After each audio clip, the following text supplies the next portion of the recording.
Thinking about Harry Belafonte. When I think about Harry Belafonte, I think of two moments in my life that served as quite intriguing bookends to my understanding of his life and his actions for humanity. They both deal with his music, of course. However, by the time the other end came around, that's when I had a much deeper appreciation of what he had accomplished, and that only was beginning to touch the surface of what he was attempting to accomplish.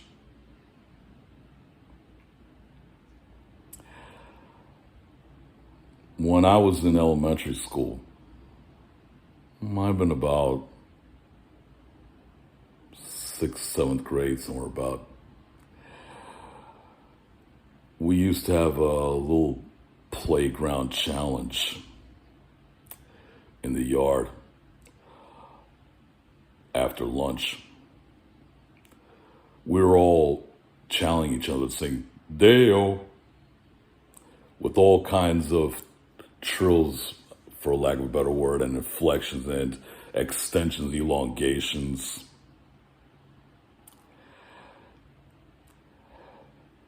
And I had yet to know about Harry Belafonte except in fleeting references. It'll be until later that I finally connect the man to what we were imitating in the yard there. Just a two-syllable mimetic chant. It was definitely fun. And I believe it might have been inspired by a cartoon that was being shown about the time by the Great Space Coaster Show. And I remember seeing that as well, and that helped connect those two syllables more in my mind.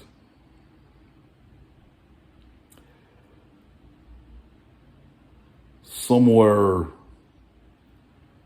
I want to say about early 2000s, I was watching Beetlejuice on my TV for what must have been the nth time. My mother happened to be listening to while I was watching near the end, just as the opening guitar notes of Jump in the Line, Shake, Shake, Senora, was beginning to play at the end.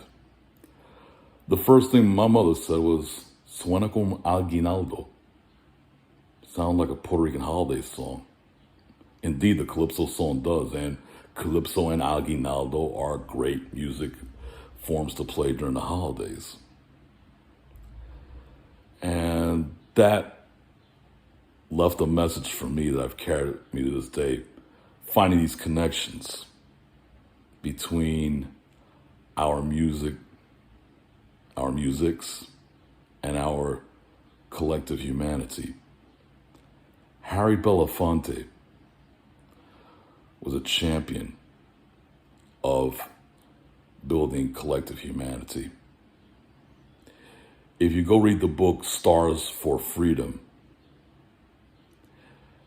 you get to see the story of Belafonte, who would use his own apartment as an activist center. And many things that happened in the 60s in the civil rights movement, Belafonte was either there personally or he made sure things were happening to bring artists to the call for freedom, justice, and equality. And that's something I do want to consider today, especially since a lot of my work has been to help preserve the legacy of the original Poor People's Campaign, in which 2023 is also 55 years since Belafonte was involved with that too, in facilitating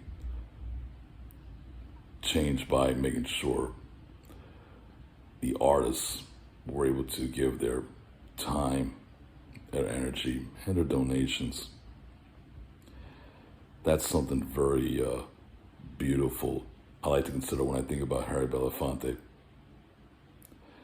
Interestingly enough, years later, just before I started fully understanding the details I know now about the Poor People's Campaign, he and Dick Gregory were at the same fundraiser for WPFW, Pacifica Radio in Washington, D.C. Quite frankly, I think Dick Gregory won the day that time. And I only say this to say that he knew the struggle had to continue.